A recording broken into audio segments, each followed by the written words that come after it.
Sucot and Burning Man. I know you're saying, what is this guy talking about?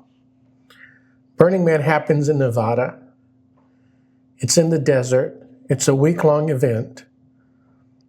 And when I know about people going out and camping in the desert for a week, immediately I thought, Sucot. Sucot is about in the wilderness. Sucot is about being outside of your normal environment, away from your daily structure and home, and living outside. And I thought of Burning Man. So I looked up Burning Man, and I looked up their 10 principles for Burning Man. And when I looked them up, I kind of realized, you know what? They have some things, self-sufficiency, this and that, being in the desert, but really, the lessons that you have from Sucot and their objectives are totally different than Burning Man. So this was a cheap hook to get you to watch this video. And I hope you hang around and learn some things about Sucot, learn some things about biblical feasts. I'm going to use feasts through this video, not the word holiday, not the word commandments, but feast, chag. That's what the Hebrew word is. And I want you to learn that Sucot is more than a glorified glamping experience.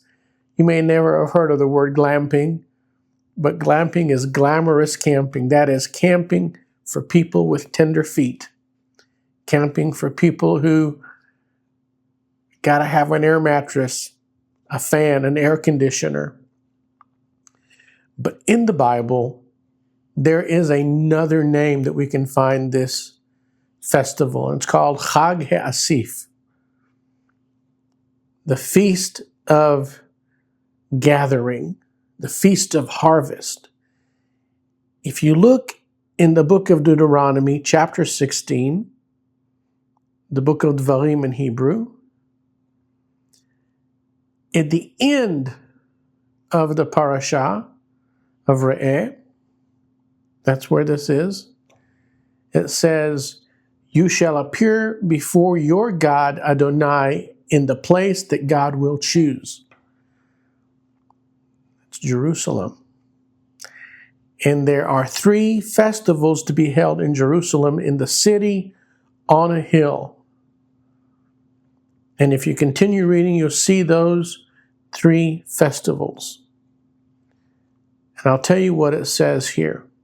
You shall hold a festival for your God, Adonai, 7 days, in the place that Adonai will choose for you. Your God, Adonai, will bless all your crops and all your undertakings, and you shall have nothing but joy.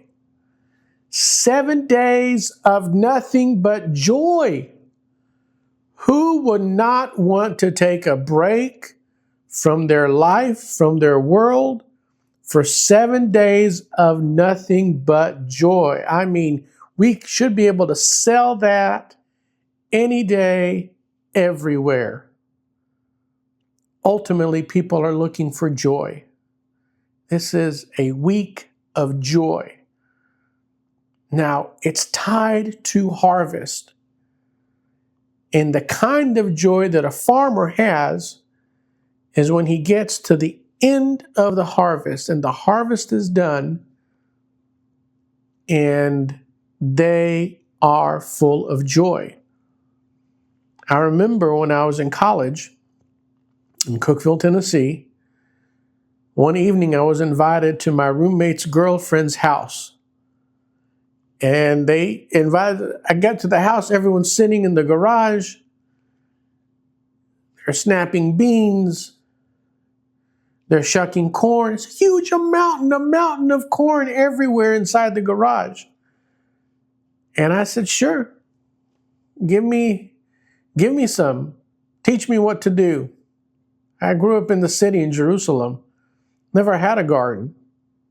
I walked in the mountains and saw wildflowers. Anyway, they teach me how to shuck corn. Corn, when it grows on the cob, it's in a green packaging. Let's use that word. Green leafy packaging and silk inside. And you grab it from the silk in the top and you rip it down and you clean everything off the ear of the corn.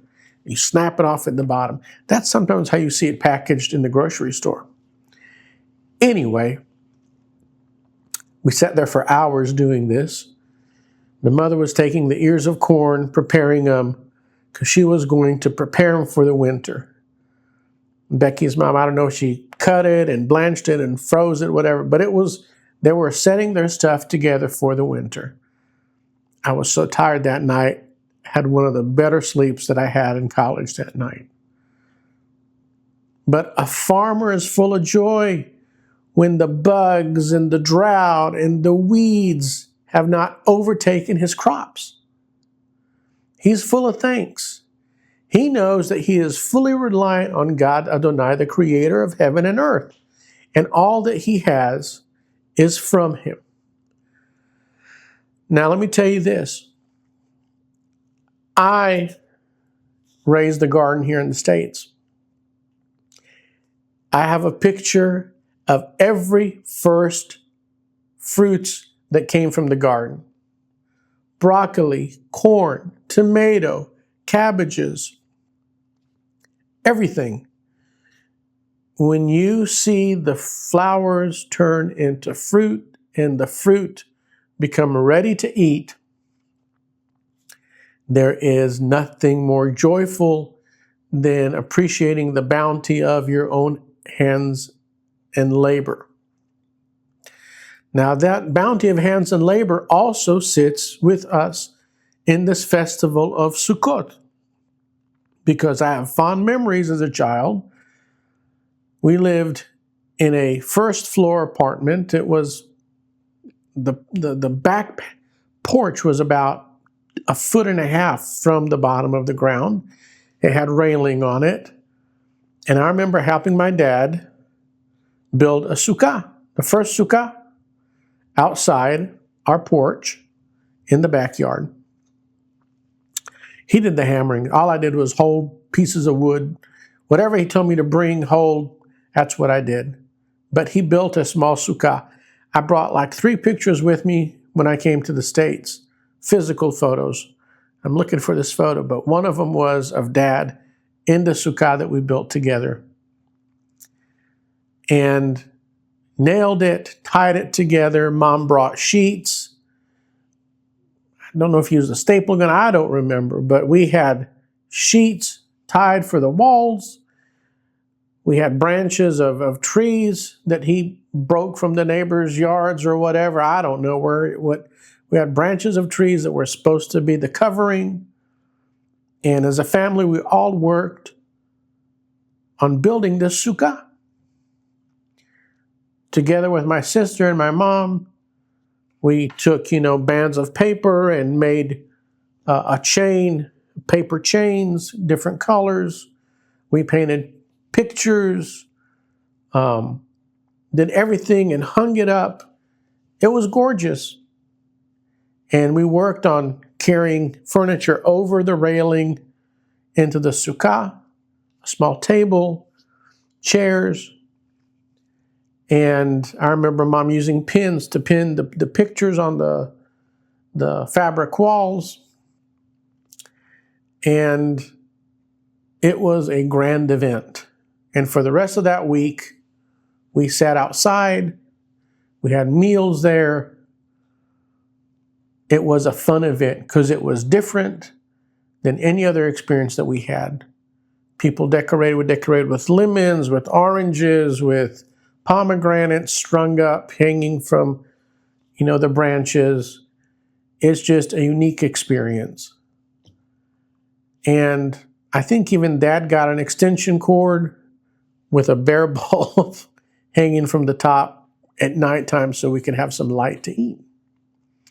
And the next day we went back outside and set things up. I don't know what we had for lunch. Maybe we had lemonade and peanut butter and jelly sandwiches. I don't know. But we went outside to eat on the grass. I can't remember if we were barefooted or not, but there we were. The evening got a little breezy. You could see the sheets just dance in the wind, and the leaves at the top rustled. And I'm sure, I can't remember, I think we invited guests to come eat with us.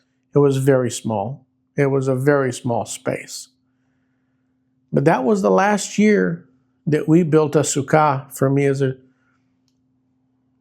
child at home. And the reason is we moved from that place to a new apartment that didn't have any porches, only had windows. So in Jerusalem, when you are there for the Feast of Sucot, I think in New York you can see it too, in the Jewish neighborhoods, the porches have these little booths built on them. People live out there, they eat out there. And in Jerusalem, what we did, we ended up going to someone else's sukkah, someone else's home. Synagogue might have built one as well. But that joy that we had the next morning was a little damp, was a little, it rained. And all the paper goods that we made faded away and drooped, and the colors ran. Think of a clown who cries and all of his paint just runs. Everything looked like that. So the following year, something interesting happened, and I really didn't think about it as a child. But now that Dad's older by himself at home, this is exactly what happened. Ahuva was a widow. She had a sukkah herself, and she wasn't able to build it on her own anymore. So we went over there. And with the help of other young men, we put together her sukkah, which was double, if not triple, maybe even 4 times the size of our sukkah. She had a gorgeous kit. It was custom. It was metal pipes that fit inside each other. The panels that were cloth had printing on them. It was just a fancy sukkah kit. Never saw that in my young childhood for us as a family. But we put it together, and joy was brought to her house because it was filled with people from all over, neighbors, people in the congregation. Everybody fit into that sukkah just perfectly, just like that metal set of pipes that fit to build it. And she had a straw mat on top that she could roll up and roll out every year. No need to go find trees to cut branches off of. It was a woven, straw canopy that I guess was rabbinically kosher because you could see stars through the top of it. So joy was brought to her, and meals were ate there that week. And it was an event that was celebrated together. What's special about Sukkot and the commandment for it is that you are to do it in the booth. This isn't an intellectual exercise. It's a physical exercise. You, your whole body, your family, your friends, your servants, your maids, whoever is with you, all joined together in the sukkah for 7 days to remember that God took care of you on the way from Egypt to the land of Israel. And if I had to sum up Sukkot in one word, one phrase would be, it's not about the destination. It's about the journey. It's about the journey. Let me tell you, people, if you're just concerned about the destination in your life, you are missing the journey here today. And man, you're missing a lot. See, when you sit in the fragile booth, even a little bit comfort of breaking that breeze, that wind, from directly hitting you, you realize and you're thankful for that little bit of shelter that you have. I don't know if you've ever gone outside with your parents somewhere and suddenly you get cold. You had your mom take her coat and say, hey, come right here next to me, next to my body, next to my coat. It doesn't, the whole front of you is usually never covered. But just that little bit to take that chill off of your shoulder, that is enough to let you know what a little bit of protection can do for you. What a little bit of protection that God has done for you in your life can make the difference between feeling freezing cold to just feeling cold. That is the reminder that we are to have. The reminder that God, Adonai, has sheltered us, has sheltered the people of Israel. People of Israel did not stay in one place. They moved and they were guided by the pillar of fire at night and by the pillar of cloud during the day. So here are some takeaways for this holiday. You have to keep moving. You can't build a permanent residency, a permanent structure when you are traveling, when you are on the way somewhere. Hashem Adonai, God is in control. God is your GPS. He will provide for you and rejoice in the Lord always. Now, I'm going to tell you that I don't care what type of booth or sukkah you have. I don't care what type of schach you have. Schach is the Hebrew word for the leaves. Sometimes it's palm tree branches. When I was young, I don't know where they got them, but they got palm tree branches you could go get to put on the top of your roof. I don't care what you use. I don't care if it's considered rabbinically kosher or not. But here's my recommendation, because when we read the scriptures, it talks about doing it in Jerusalem, going up to Jerusalem. Since the temple doesn't exist, the rabbis have made all these extra rules and all these different accommodations of where to do it and what it means and how to do it. But I'm going to tell you, I think, what the basic point is. Gather your friends and family. Be exposed to God's creation and nature. Go out. Have a picnic on the ground, sharing it with all the creepy crawlies that God has created, those small creatures. Eat from the bounty of the land, and don't forget to look up into the sky and see the stars and the moon that God has hung up there for you, the Creator Himself. You know tomorrow is a harvest moon, and it will be bigger and brighter than any other night. Now, do you know why they call it the harvest moon? They call it the harvest moon because the moon is going to be bigger and brighter and last longer. And that allows the farmers out in the fields, late in the dark of the night, to have enough light to gather their harvest and bring it in. The moon is God's spotlight, and it's especially brighter during the harvest time. That's why we have these moons that you hear on TV. They say the harvest moon's going to be out tonight. Remember who gives you the harvest, who gives you the moon and the stars. And don't forget Deuteronomy 16, verse 16. It reminds us that there are not 3 festivals to celebrate. And I love the word festivals again. A chag, not a holiday. A festival, I think of festive, in joy, in happiness, which is what we're commanded. We're commanded to be full of joy in Sucot. A holiday just brings one thing to my mind in America: sales and shopping. Holiday work, sales, and shopping in America. That's what every holiday in America has become. Doesn't matter what it is, Memorial Day, July 4th, Christmas, Thanksgiving, Black Friday, Green Friday, Red Sunday. Doesn't matter what. Everything in America is about sales. This is Barry Shulam.